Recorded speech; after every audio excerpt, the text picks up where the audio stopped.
This is Duke University. My name's Hannah. I graduated from Duke in last May 2012. I was a political science and Arabic major, and I actually participated in Duke Engage Cairo in 2010. And right now I moved to Egypt in September in Cairo as a Fulbright scholar. My grant is specifically for Arabic study, so I actually study at Arab Academy, which is one of the schools that I know some of these guys studied at last summer.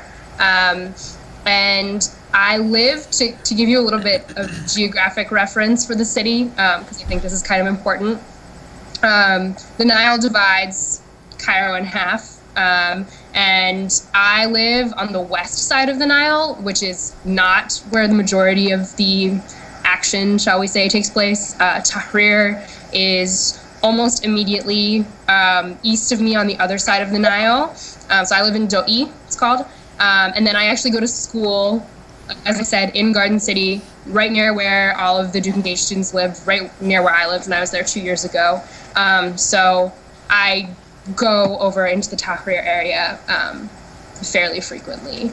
And so I also do a couple other things on the side. I work for an online journal, and I also teach English once a week out in Heliopolis. So it's really interesting because I get to, similar to these guys, I get to talk to a lot of different people about their views, different Egyptians of different classes, both my Egyptian friends, my teachers, the people I work with, the people at the Fulbright office, and then my roommates are also all American and are all doing different things, and so we kind of come back at night and talk about our shared experience in different, with different Egyptians. So. Okay, great. So could you tell us a little bit about what's happening in Cairo? I know when all of us read the newspapers, it seems like the entire city is going up in flames, and so if you could just talk a little bit about what it's like to be there, because I know when we were there last summer, we would open the newspaper and see, oh, U.S. Embassy is on fire and chaos is breaking out in the city, but then we would walk through the streets and everything would be perfectly normal. So just to get your perception on it would be great. So this weekend has been, this weekend leading into this week has been a little bit horse of a different color than Cairo has been previously. Previously, like I said, I have to cross major bridges every day. I have to go in the Tahrir area every day, and I have seen things going on from afar, but have never been personally affected by it at all. When there tend to be clashes, when there tend to be protests even, it's fairly centralized within Tahrir Square and then some of the immediate side streets, although as of the November 22nd Constitutional Declaration, one of the students mentioned it earlier, that Morsi kind of gave himself powers beyond what he should have as president. A lot more, there were already some, but a lot more concrete safety barriers were put up. So coming from Asr al-Aini, one of the streets that I believe Mariana mentioned earlier, it is now blocked off. I actually tried to walk to Tahrir from school one day and ended up walking in a giant circle because I just kept running into these concrete barriers. So definitely a different scene. Again, there are no streets crossing it. But for the most part, everything has been pretty contained in a small area, and my daily life hasn't been affected with the exception of really bad traffic and, like I said, walking in a circle and not really being able to get places. So this weekend, what happened, Friday and Saturday are the weekend in Egypt, just so you're all aware. So Friday was January 25th, the anniversary of the revolution, the 2-year anniversary of the revolution. So there were a lot of protesters gathered in Tahrir Square. In addition, sorry, one more thing. In addition, a lot of the protests have also started taking place by the presidential palace, which is out a lot farther from me in Heliopolis. And it's kind of become a split between the peaceful protesters, more or less, in Tahrir, and then some of the more violent happenings, I guess people who are looking to get rowdy when they go down to protest, of late have begun going to the presidential palace area. So yeah, this weekend there were protests both in Tahrir, and in front of the presidential palace, and largely in terms of clashes between protesters and police, as of Friday, the protests in Tahrir Square were pretty calm. There wasn't a lot of violence at all. And then on Saturday, the 26th, was the announcement of a court ruling on a case that took place almost a year ago, in which a lot of soccer fans at a game in Port Said, which is a city near the Suez Canal, there was a fight broke out, and the supporters of the Port Said team ended up massacring almost 70 of the supporters of the Cairo team, Al Ahly, and the police on the scene didn't do anything. So there were almost 100 people on trial, and the Cairo-based fan group, which is called the Ultras, had spray-painted things all over the city promising justice or chaos. Basically, if the verdict didn't go their way, that they would create chaos. And what actually happened is it did kind of go their way. 20 of the fans from the opposing team were sentenced to death, actually, of the Port Said team. And the other 75 or so defendants, including all of the police officers and high-ranking officials, their judgment was postponed until March. So people were expecting that maybe if the verdict didn't go their way, that it would become a very bad situation in Cairo. But actually, instead, it has become a very, very bad situation in Port Said. And so a lot of what you read in the news lately, I've seen in the American press, has not made a huge distinction between Cairo and then Port Said and then a couple of other governorates in the Suez area. So Morsi has declared a state of emergency in Port Said and 2 other governorates in the Suez, and Cairo has not been like that. It's been a different situation to some extent. However, there has been some violence in the Tahrir Garden City area since. I tried to go to class on Sunday morning and ended up having to take my cab home not because I saw any violence, but just because we kept getting blocked off every way, and the cab driver told me he wasn't comfortable letting me out of the car and drove me home. But since then, there have been some clashes, and there's been, I don't know if you've read the Intercontinental Semiramis Hotel was ransacked, and at least the lobby of it was ransacked, and then all of the guests have been moved to a different hotel at City Stars. So now it's a different situation, but to me it seems strange because it doesn't seem as explicitly politically motivated, almost. Like, these aren't protests that had an explicit point from the beginning. There's just kind of fighting going on. It's possible that a lot of the fighting is going on between, like, 15-year-olds who just want to get in fights. But that has affected my daily life more than anything else from that extent. My classes were canceled both Sunday and Monday, and I've been telecommuting to class online the past 2 days and will tomorrow as well. So. Okay, great. Thank you.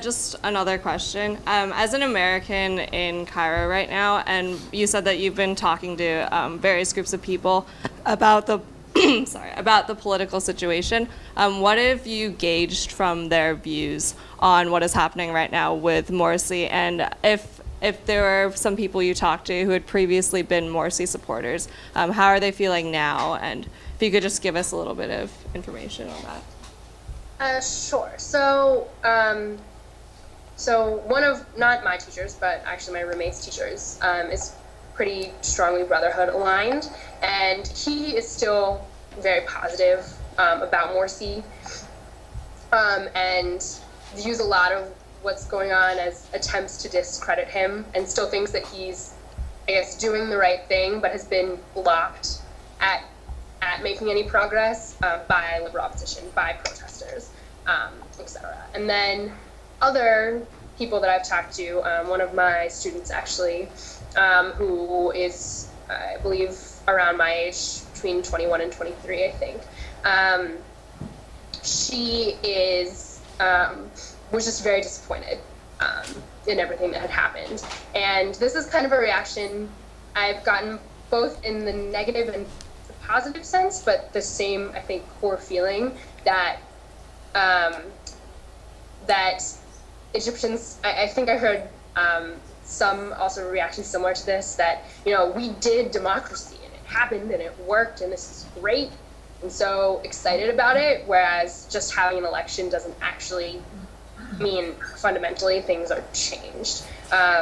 So when I talked to her about it, her response is kind of, I'm so disappointed. I really thought we'd done it right, you know? And I try to say, I mean, the U.S. had 2 constitutions. Like, this is our second, you know, before we settled on this. And, you know, revolutions aren't easy. You know, look at how long, you know, these processes take to develop, and there's so much more that is necessary to be done.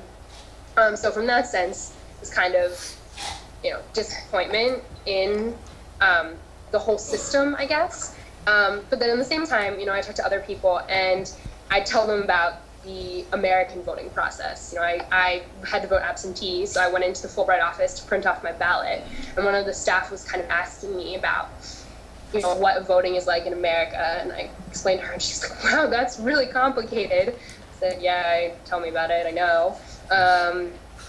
And talking about, and she said, oh, you know, in Egypt, I'm so worried that I'm not doing it right, like I'm not voting right. You know, maybe I let other people influence me too much, maybe I talked about it too much, and everyone just seems to hate each other while these elections are going on. You know, I'm like, yeah, us too. You know, we can't wait for the election ads to stop, and for it all kind of to be over in some extent and move on with our lives. So there's kind of, I would say, a not clear understanding of what democracy in its fullest sense actually entails in that, and what democracy just in name and just in, you know, we had an election, what that can really accomplish. And I think from the Brotherhood side, that's something they're running up against now, is that a lot of times people, you know, people who were never Morsi supporters, but now say things on the lines of, oh, he's just another dictator, you know, and Morsi is Mubarak, that kind of thing gets tossed around. And they say, you know, we were legitimately elected. Things haven't changed in a more substantial way. That doesn't always, you know, cut it as a good reasoning for what they're doing, I guess. Ustaz Lo asked you a question, Hannah. So he was asking you to compare how your experience in Cairo 2 years ago versus how it is now, and what your views are on these political changes and how your life changed from then and now, and just a comparison.